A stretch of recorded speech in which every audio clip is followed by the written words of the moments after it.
Hello, ladies and gentlemen, and welcome back to the MCFL, our road leading up to Madden 23. Today, we're going to be taking a look at Baylor taking on Buffalo since they upset LSU last week. I thought we would hop in, watch a couple of highlights of this game.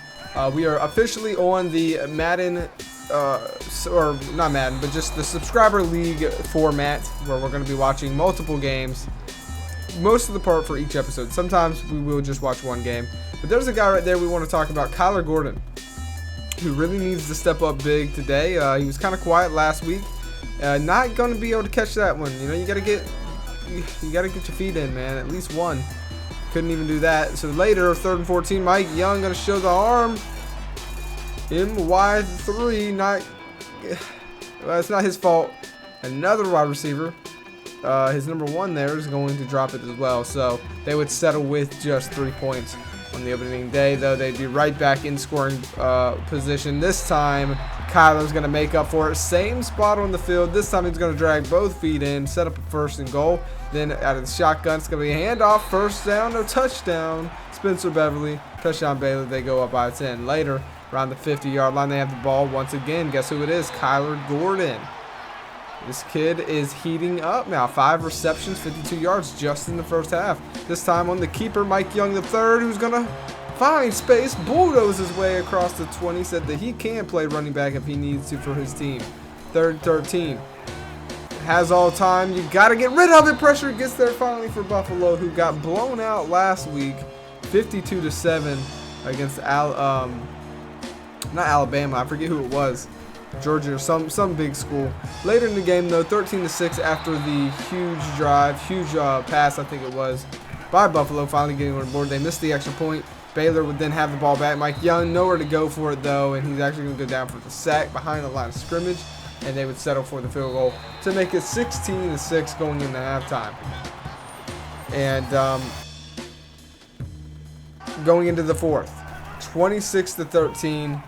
Yeah, that's right. Buffalo having the ball, driving down the field, going up the gut. Baylor, maybe not a top 10 team like Mike Young III said it was.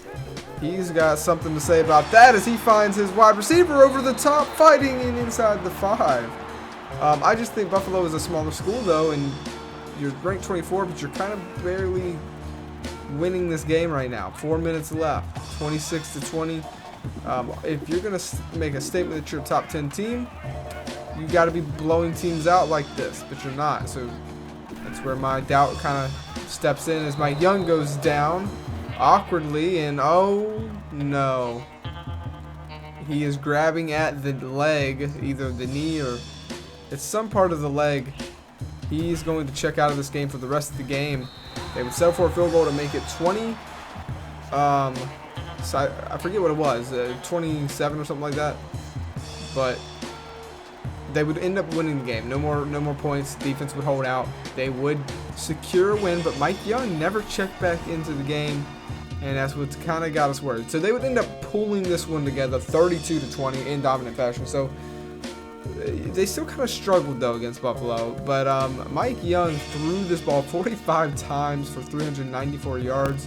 Completing 28 of those passes. And on the ground this week, he got stomped out.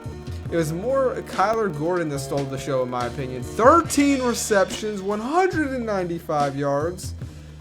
I mean, he stole the show, in my opinion. And then Matt Lazowski is still holding it down over there, that defensive sub. Moving over to the next game, we got the Sooners making their channel debut with Greg Maddox and Jamal Saunders, I think is the name. And Timmy the Train taking on West Virginia. Big 12 matchup here. You know, I think obviously the Sooners should put them away pretty easily here. If they don't, I think there's going to be questions on if they're a top 10 school as well.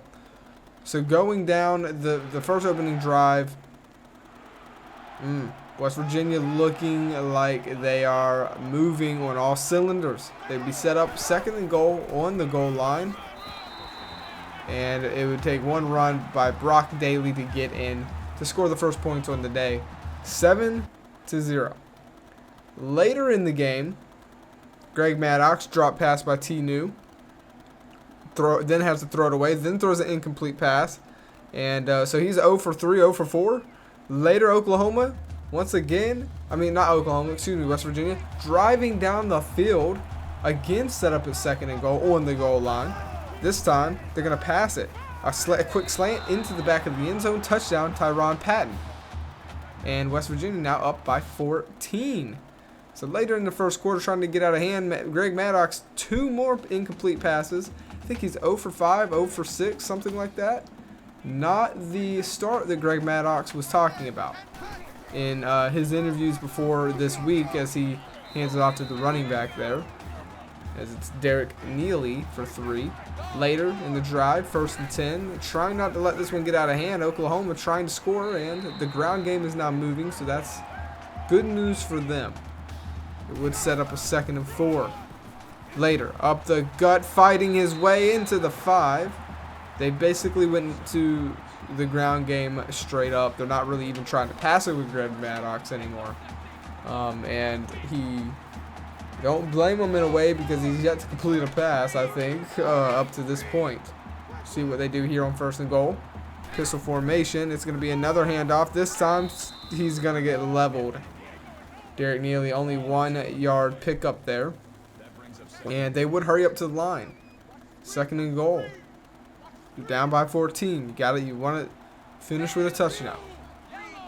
Greg Maddox changing something up here. It's going to be a read option. Pitch out to the running back, Derek Neely. That was a good play by Greg Maddox. Touchdown, Oklahoma. And that one will make this one a little bit closer. Later in the game, back in the red zone, back threatening Oklahoma. Stepping back, Greg Maddox. Dumping it down. Screenplay, actually.